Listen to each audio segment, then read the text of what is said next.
You're listening to the Comic Crusaders Podcast. I am your host, Al Mega, CEO of Comic Crusaders and Undercover Capes. In this show, I'm sitting down with creators from all walks of life to talk about inspiration, process, the lessons they've learned, and a whole lot more.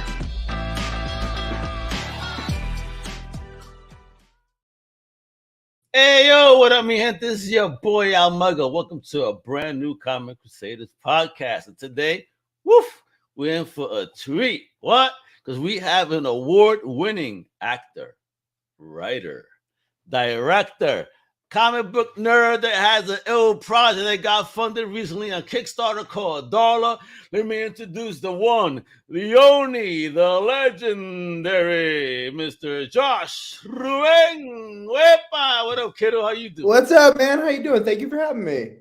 Thank you for coming on, boy, and rocking with us today to talk about the awesomeness of Darla and all the amazing stuff you've done, man. Because when I looked you up, I said, "Oh my God, this is the scrolls worth of stuff." I would be sweeping all day if you start dropping these names that you've worked with. But with that, you've had an awesome career, and now you're doing some stuff in comics. Further expressing your geekdom, awesomeness. We're all about that. So.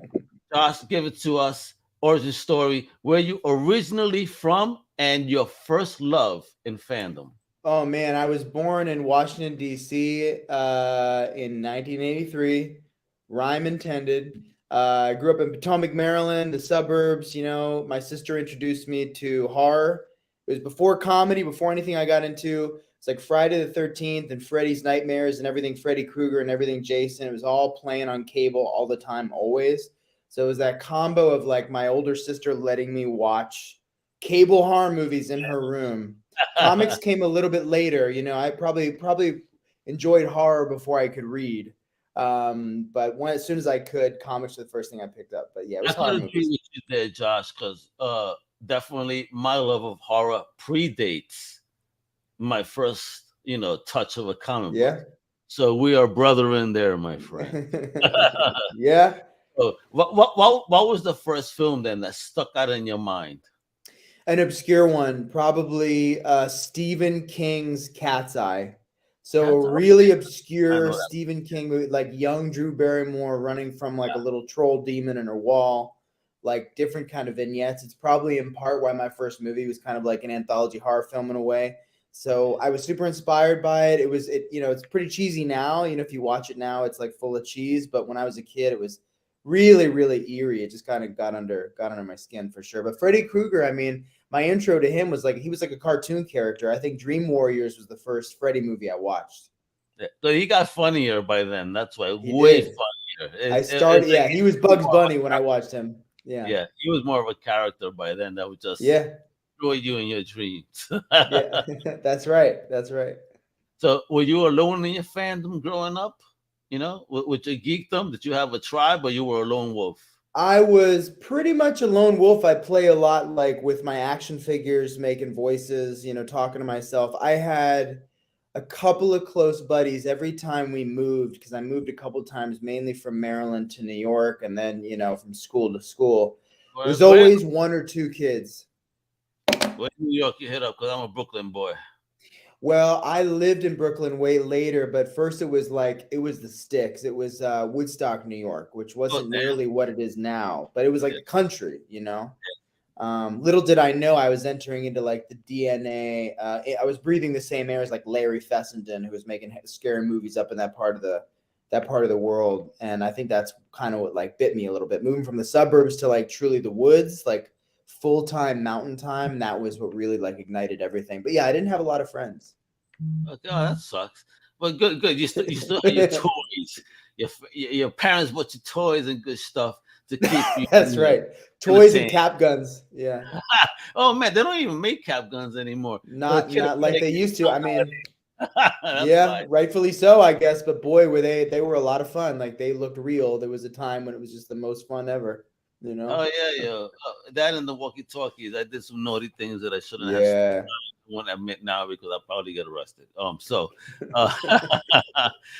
talk about then getting creative. When did your creative spark begin? And what was it in particular? I was always drawing, always ignited by the cartoons that I watched. I mean, we grew up, I mean, I'm on the precipice of 40, but the cartoons I saw when I was a kid was everything from like Ren and Stimpy and the Beetlejuice cartoon to Batman the Animated Series. And so it was really kind of dark, obscure, esoteric in senses of humor and in sensibility, and that inspired me to start drawing. I would draw a ton, drawing like lined composition like marbled notebooks, you know what I mean? Nice. And like, draw superheroes and different characters and draw like comic books, just hand drawing panels, and it was all a mess. But I do that full time, with like my one or two other geeky buddies. Yeah, I think that was the sort of intro to comics. I'd read comics and then I'd copy what I was reading in panels or in sizes and this, that, and the other thing. It'd take me forever, but they were super fun. I got to dig those up, actually. I'm sure they're somewhere. Dig them up, bro. Dig them up. You need them. I got my very first comic, as beat up as it is, framed. Wow. I think it's being held down by one staple at this point. What is it? Was it one that you drew? Warrior #2. No, my first comic that I ever read in my life. Yeah. That one. It was a way for my parents to shut me the F up when I was going. We were going to Puerto Rico at the time. So this is JFK Airport with Eastern Airlines. Yeah, dating myself. Wow, amazing. Yes, I still got that baby here, newsprint edition. I love it. Beautiful. Yeah, man. You always got to keep your things, man, and find them. Those are definitely vital treasures. Because even like you said, look, you got inspired by Cat's Eye. How strange your first project happens to be an anthology. Oh man, that inspiration stick with you. It's absolutely real. That's right. That's right. We'll talk about then the big break. So here you are getting creative. And what was the first time you attempted to try to break in and got something?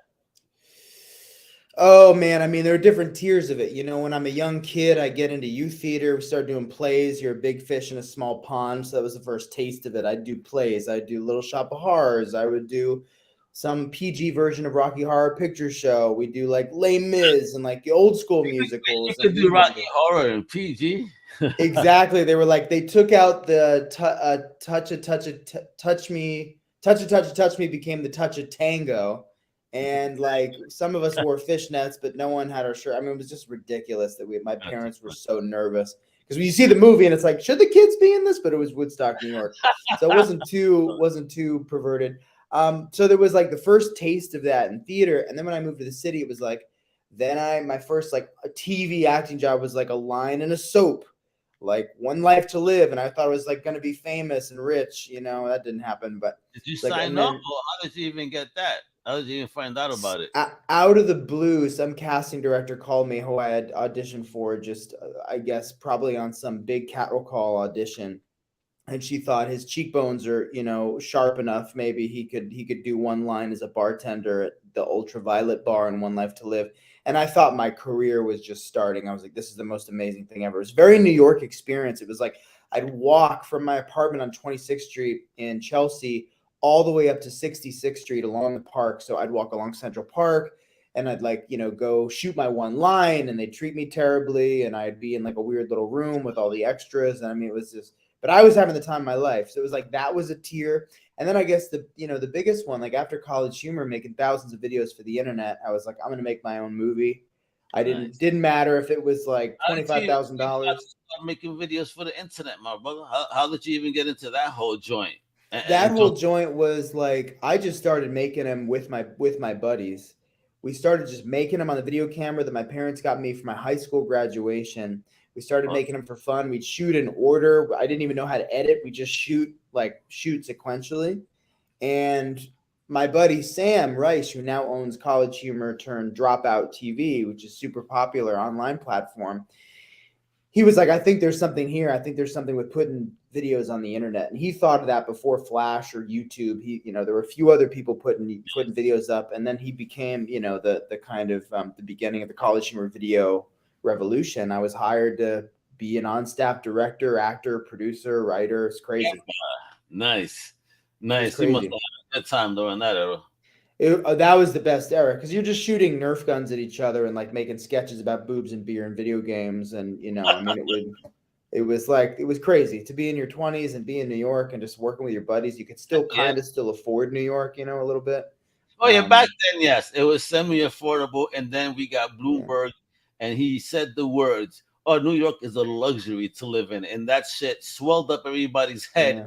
Next thing you know, everything just tripled. That's right. That's right. That's right. And now it's quadrupled. But I love New York. I mean, that was where I came up, just making videos on the streets in New York, all over the place, from Yonkers all the way down to Sheepshead Bay. We shot sketches. We shot in Staten Island. We shot at colleges. We shot in bars, stores. We shot all over. Practical jokers before Impractical Jokers, basically. Yeah, that's right. Some of the stuff we did was like Impractical Jokers. Yeah. I mean, it was crazy. In that era, I remember early days and watching videos, oh, check this out. We would smoke at night and just crack the F up as we look at these videos. Yeah. We made, I mean, that's who we made the videos for. It's just like anyone who'd smoke. And, I'm mostly in college. They were mostly college kids. And the weirdest thing now is I get people my age coming up to me going like, I grew up watching you. Oh, shit. I grew up watching. I'm just like, what? That makes you feel old. You look like me. How dare you? Yeah. My hair ain't that white yet. I mean, I got you beat, brother, and you're younger than me. Yeah. Hey, maybe. Yeah, maybe that's right, bro. It looks good. Yeah, I'm trying. So, all right, bro. So, talk about that comic book side, though. What was your first real love in comics, and then what made you even decide to start making a comic?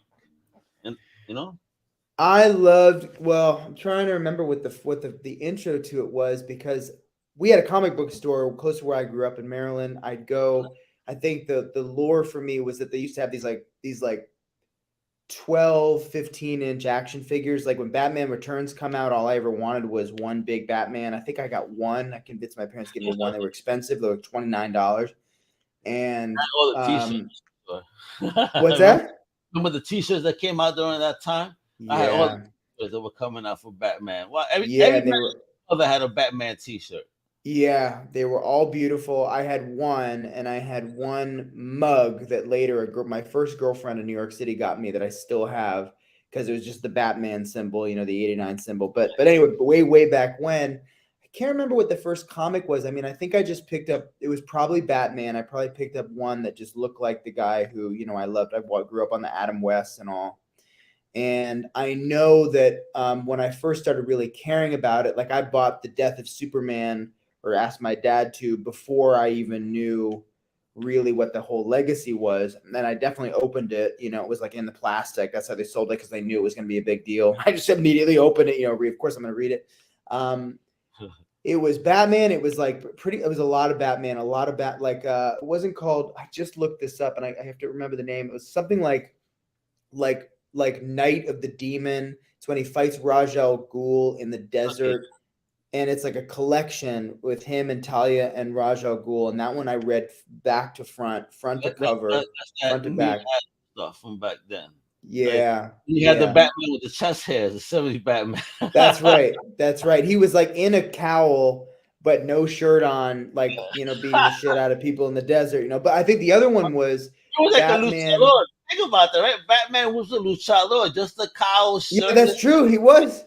He absolutely was. And he probably fought a luchador many a time. He fought a great white shark. He fought all of them. So I think it was that one, and like, not too worried. Was that? He had shark repellent. Don't worry. Yeah, that's right. He had a shark repellent. Yeah, and then like a tiny little breathing apparatus. But I think the one that I read for what it was an obscure one was like Batman Year 2, and he had a gun.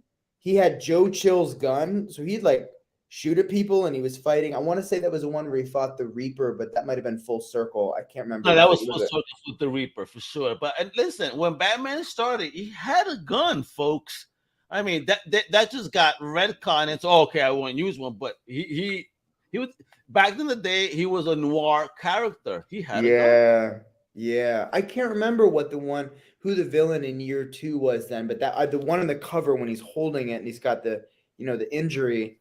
That one I read front to back, front to back, front to back, same thing. And then when Batman Returns came out, and I was still, pretty young, I just got the adaptation. Like that comic book adaptation of the movie was really, really good. I every time it was in the car, I just pick it up when we're in any car ride. I kept it in the car. I read it in the car, front to back, again and again and again and again. Not too worry, kiddo. I mean, I'm a little older than you, but I was still part of that generation. Yes, everything Batman, everything. Loved everything. it. A lot Yeah, of Batman. A lot of Adam West Batman. guy. I even remember where I was when Adam West passed. When we got that announcement, I was at actually.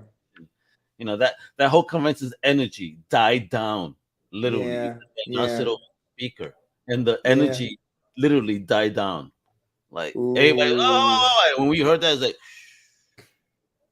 the fuck. Oof. You reminded me of when I first heard Chris Farley died on the radio. That was like a quiet car ride home. I was like, oh. And there are kids who don't know who.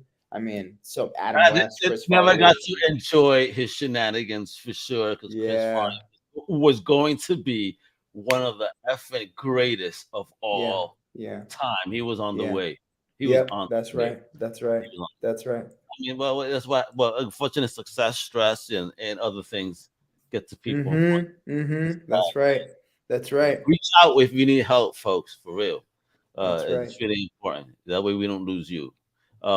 So Josh, bro, so talk about that. Your first comic book attempt. Is it this particular project, or did you do something prior to the comic book? I was actually I started talking to my buddies at Invader, my publishing partners, Mike Perkins and Kevin Miller, about another project I had, a vampire project that I've been trying to get off the ground for some time.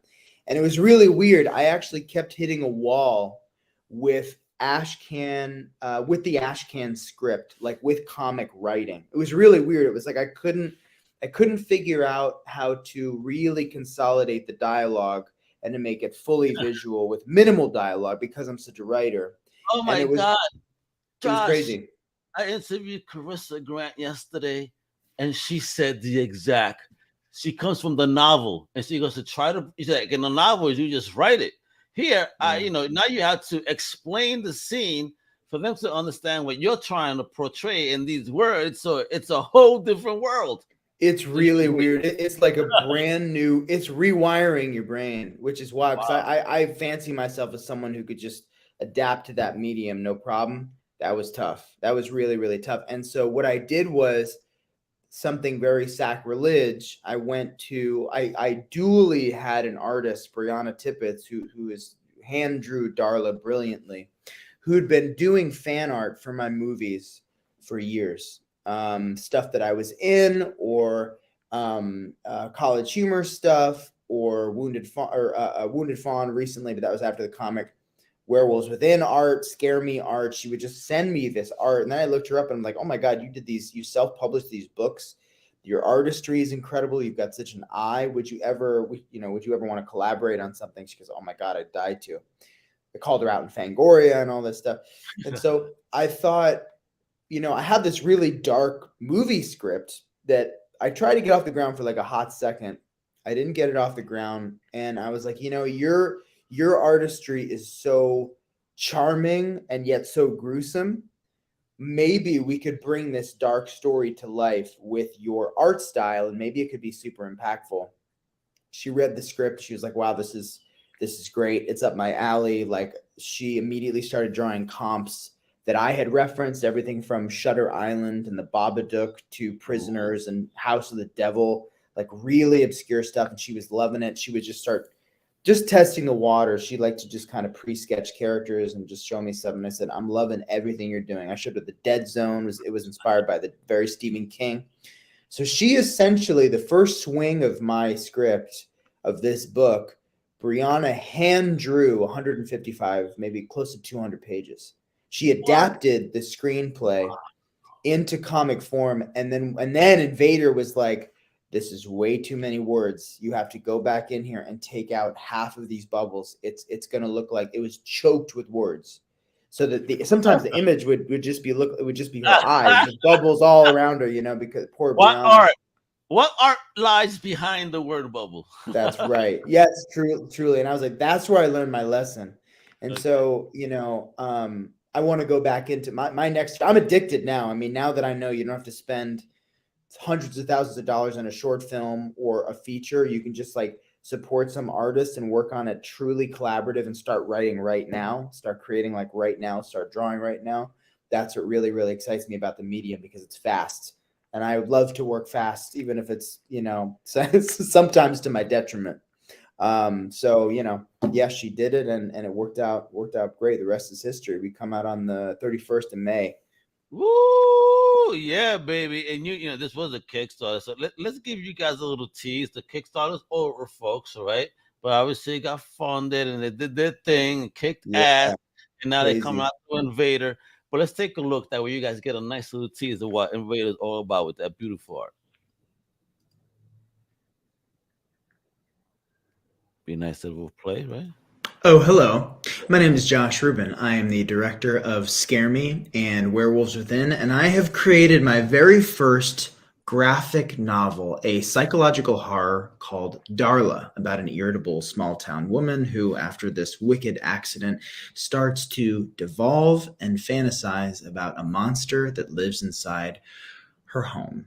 The story is fun and uncomfortable and hopefully a little creepy and scary. It's an homage to the work of Stephen King and to my love of HBO's Tales from the Crypt. I hope you'll feel that way too. And so with my publisher buddies at Invader Comics, we are putting together this Kickstarter campaign to basically get this thing onto newsstands, to generously pay our artist, Brianna Tippett, who's an absolute genius, and to get Darla in your hands and your eyeballs as soon as possible. So thank you so much for your support. Yeah, baby. Yeah. I can't believe how we did in this campaign. It was crazy. Like we rocketed past. It's a massive campaign. It's $8,500. And we rocketed past the goal. Look at that. Ooh, with 192 backers. Congrats. And was this the first time you ever did a Kickstarter? First time I ever did a Kickstarter. I think I attempted before. I did a GoFundMe for a charity I worked for years ago, and I didn't really want to. It's a full-time job, you know. But the way that my publishing partners phrased it to me was, don't look at it like you're just asking for money. These are pre-orders, so people can either support it. That's right. It's a pre-order. Yeah, you can get, the more you give, you can get art. You can get, you know, exclusive art. You can get. It's a pre-order with perks. A pre-order with perks. That really, really helped kind of open up my mind to it. So oh, no brainer. Okay, yeah. I'll tell people about the pre-order. So the limited edition cover that people got, they can, you know, it doesn't exist anymore. They, you know, the amount of people got it. That's the beauty of Kickstarter. It could be for something greater, but just to have the exclusivity, get the word out, get the extra perks. I mean, that's the ideal avenue for creators. And talk about this cover. Talk about you. It made me laugh when you said an irritable woman. yeah. An irritable small town lady. Does that picture there effing say that 150? Holy crap. Look at this lady, though. She looks like somebody that you just, this is the lady in the old house you don't want to mess with. That's right. Darla's kind of like, she's kind of a Karen, you know what I mean? She's an upstate Karen. Oh, man, don't be changing the Karen now. Everybody's going to start calling Karens Darlas, and you're going to mess with them. I hope so. Oh my God, Fangoria, bro. Tell me you collected this as a kid. You told me you were a horror fan. My mother forced me to take down. Remember I used to come with posters? My mother forced me to take down the posters because my little brother, now he loves horror, mind you. I mean, sicker than me.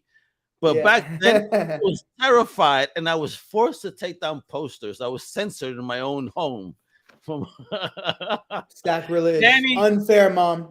Yeah, bro. It was the Jason face. And then he says he was your age or about. And so my mother had bought him one year the My Buddy doll when it came out. And that's when Chucky came out. And I'm a big brother, so you know I gotta be an asshole, Josh. I have so you could imagine the fun I had. That by the end of the day, he hated that damn doll. I love it, dude. I love it. Chucky was big. I mean, I didn't have Fango. I learned about Fango way later. I knew about Wizard magazine. That's about as close to Fango as I got. Okay, and I have my Wizard number one still have my OG number one in plastic. Did that have Cable and some of the X Factor or X-Men on the front? No, the issue number 1 is Spider-Man as a wizard.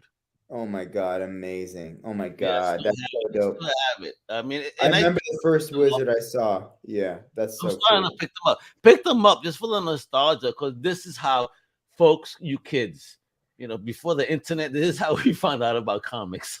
Yeah. Oh my God, we lived and breathed by that hard media. I'm just thrilled hard media is back. I'm thrilled Fango's big. We're lucky enough to have been called out in Fango, like they did a preview Oh, for really? us. Yeah, congrats, man. I mean, you did that horror flick, of course, doing your thing. And I actually have the last issue of Fangoria from that first volume. Oh, yeah. From the first My run. brother went to that party and actually got Tom Savini's signature for me on it. Wow. Yes. Dude, that's a good little brother. Yeah, my little brother, he hooked me up because since I gave him his love of horror, he blessed me with that.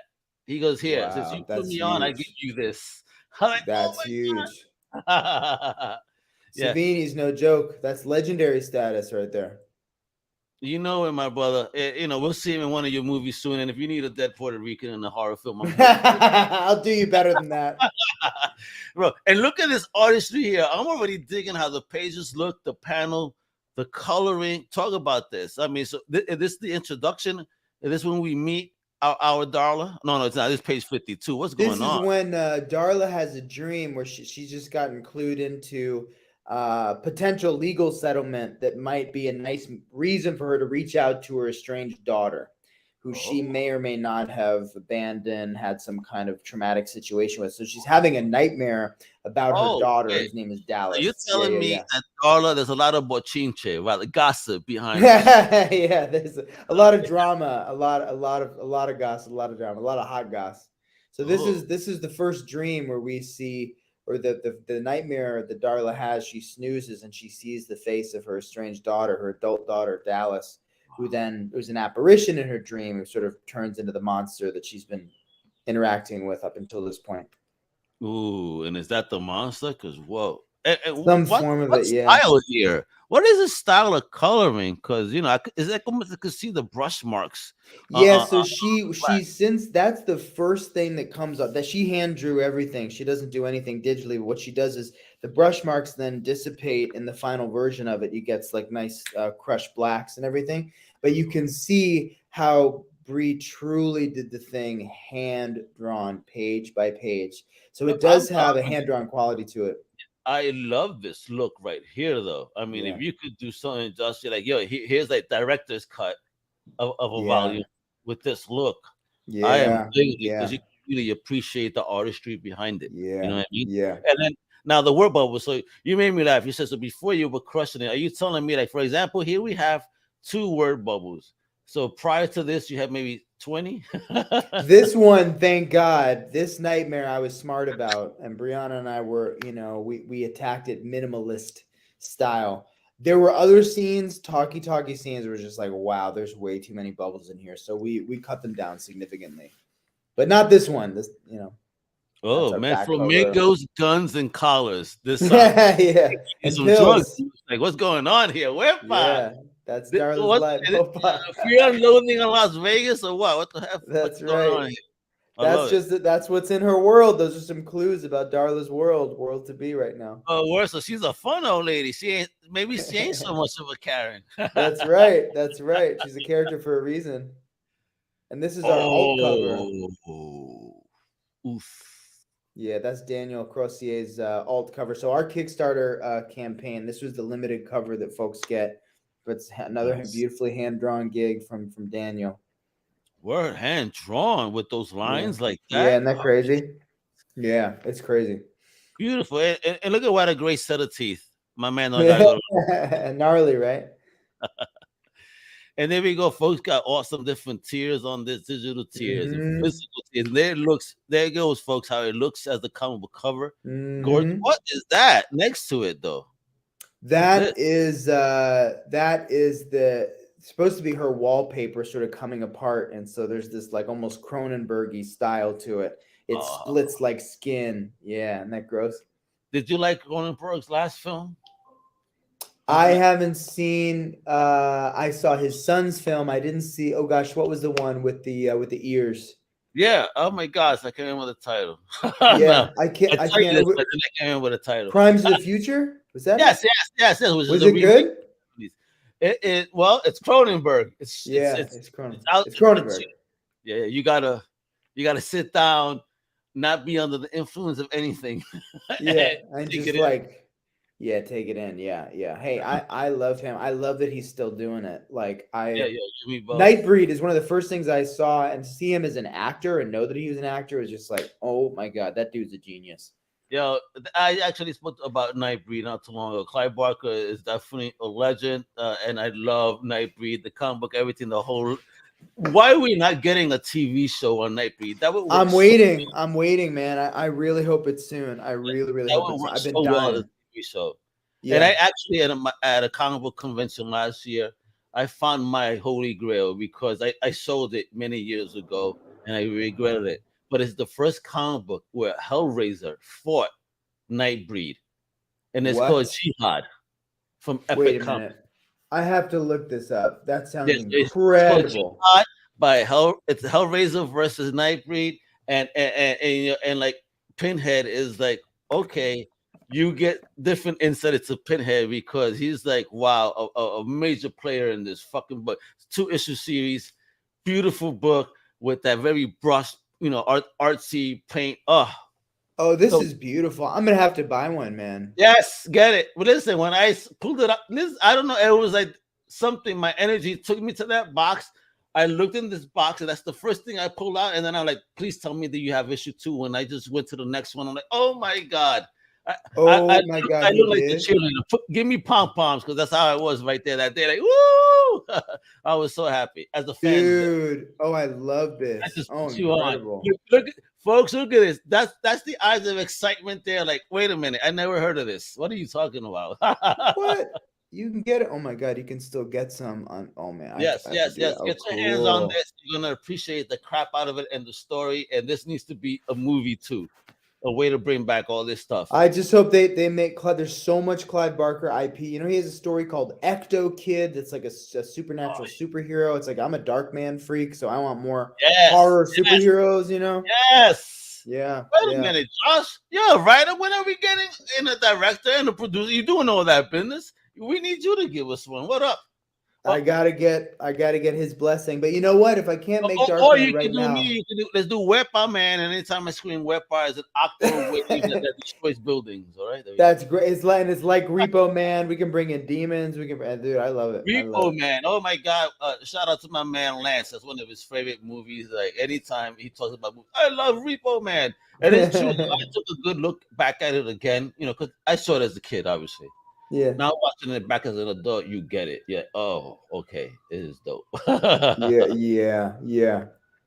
But then we got to get back to Darla, man, because we're talking about all these other creators, but this guy is the awesome creator that we're talking about today. I mean, look at all these things. So you were giving out, let me see, Darla's, a script analysis you were doing. You got a graphic novel with the print, with the book plate. I mean, you were giving out rewards, original art, a 15-minute Zoom session. Talk about how many of those I got? I mean, let me see, 5 back. Wow, so I owe 5 15-minute Zooms to some lucky Darla fans, or hopefully potential Darla fans. That's just gonna be like, hey, you want to meet? Like anybody care to talk about me for 15 minutes? And I guess they will. Should be a good time. I'll just ask them how they're doing. Make their day. Obviously, they'll make my day. Yeah, man, have that chat that we could have at a Comic Con with other disturbance of other fans. How dare they get in my way? That's right. That's right.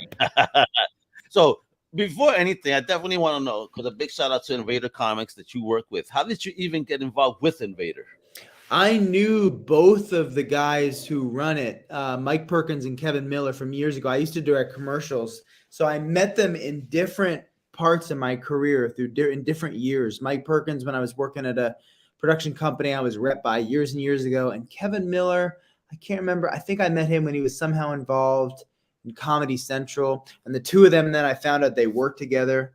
I mean, and then like when I was like starting to get into comics or starting to get intrigued by the idea, seeing that they were posting about their new company, I was like, wait a minute, maybe there's a way we can work together. I love their look. I love their style. I love their philosophy. It's very creator friendly. They're so just smart. So they were guys I've known forever, and that's what the trust was there, and they somehow trusted me to have this graphic novel be part of their echelon. Listen, my brother, you're doing amazing stuff, and I know that this comic book is just another check mark in awesomeness on the Ruben verse over here. Right? So let me ask you, Josh. Okay, we got the comic, right? It's coming out, right? What are the next plans here? What's popping? What else can we expect from the Ruben verse? Are we getting more comics? Are we getting another film? What do we get? I just announced a film with Scream star Jasmine Savoy Brown, who's also on Yellow Jackets, and She-Hulk star Tatiana Savoy Brown, Tatiana Maslany, Jasmine Savoy Brown. Yeah, that'd be if they got married. So Tatiana Maslany and Jasmine, they, man, I guess I haven't gotten enough sleep. It's been a long day. But it's a sci-fi movie called Green Bank that we announced. So that'll hopefully go next year. We're just locking in the final, crossing the T's and dotting the I's on it. She awesome. I think she killed the role. Have fun.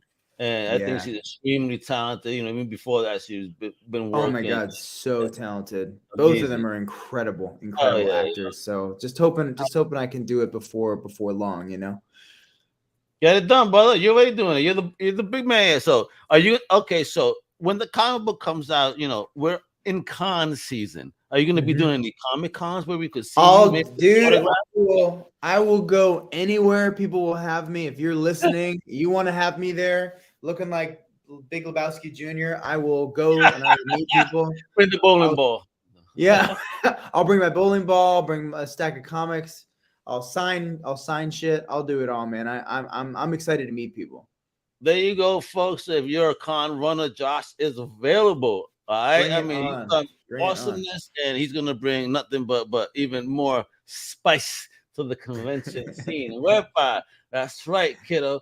And I've been showing this off, folks. If you guys have not been paying attention, you better josh'smindhouse.com below, and you can also click on the notes because I have it there. You can follow him on IG as well at Josh Ruben. All right. That's right. Ruben, right. Ruben. All right. That's right. Like Ruben Blades. Like Predator 2's Ruben Blades. Is it Ruben Blades or because I'm Latino, Ruben Blade? I was a little chubby white kid who just loved Predator 2, so I would just be Blades. Right? That's what I'm saying. It's tomato with him. Because I hear him sometimes say Ruben Blades and sometimes I hear him Ruben Blade. I say, which one is it, bro? It's probably the latter. Yeah. Yeah, man. Awesome actor as well, bro. Let's see that he's still on the scene and even doing music too. I mean, so man. Yeah, he's still doing it, man. It's impressive. When are we gonna get some salsa from Josh? Then are you gonna put out a record anytime soon? A rap record? I'll have my Eddie Murphy moment. I'll do my album. I'll have my Patrick Swayze moment. Absolutely. Listen, but they had their moment for real. Look, those tracks were hot. They were good. They were. Yeah, they were. They were good. She's like the wind. That's right. Yeah, this is awesome. I love Josh right here. Well, all right, so for real, so you're available for cons. We have a film coming up. The book is dropping real soon from Invader Comics, folks. I mean, where can they get the pre-order in? Can they go to invadercomics.com or something? Like, where do they go? Ooh, that's a great question. Right now, I believe comic buyers can reach out to Invader directly. Go to is it invadercomics.com? I should probably know this, but if you go to Invader Comics website, then you can, I'm sure they'll make it easy for you. But we're out in bookstores May 31st. Either way you slice it. Comics.com. There we go. There you go. That makes it easy. Yes, and as well as the Invader Comics all over on the socials. And you can definitely check out their beautiful website. A lot of books from independent creators supporting indie. That's what we do here, and that's what they do. Wepa, baby, I love it. Josh, you're awesome, bro. So I gotta ask you before we go. So yes, sir. Just getting back to that horror vibe. If you could get killed by any horror icon, who would you like to get killed by? Does Darkman count? Can Bring I? Darkman. No I problem. Darkman can string me up. He can take a mold of my face and then throw me into traffic. That's probably what he'd do. He'd probably take both my arms off, throw me into traffic, but he would at least take a picture so that he can wear my face. There you go. Josh Ruben's fantasies for Darkman to wear his face. And you know what? I can see this in the Ruben verse. You have ideas. You need to bring back Darkman. I got an idea. All right. I got a good feeling. We'll see. Yeah, it was great stuff. You're right. Like, what happened? Why are we not, using those original IPs like that? Instead we're recycling stuff that just gets boring. They're just gonna do Batman again. I think we're gonna get there, man. I really, really do, Al. I think in our lifetime there will be a Darkman project, and if I have my druthers, Liam Neeson will be involved in it. Oh, what? All right, you heard Hollywood. Wake the F up. My man Josh is ready for you with the next hit of 2024. That's 25. Right. That was gonna take, but we're gonna make it 25, baby. Wait, we got to get Liam now. That's why it's important. That's right. So, yeah, he got his energy. He still got some pop in his legs. He does. He's still throwing punches. I know he can do it. If Clint is at almost 90, you know what I mean? Shit. Liam's fine. Yeah, Liam's gonna be fine. Yeah.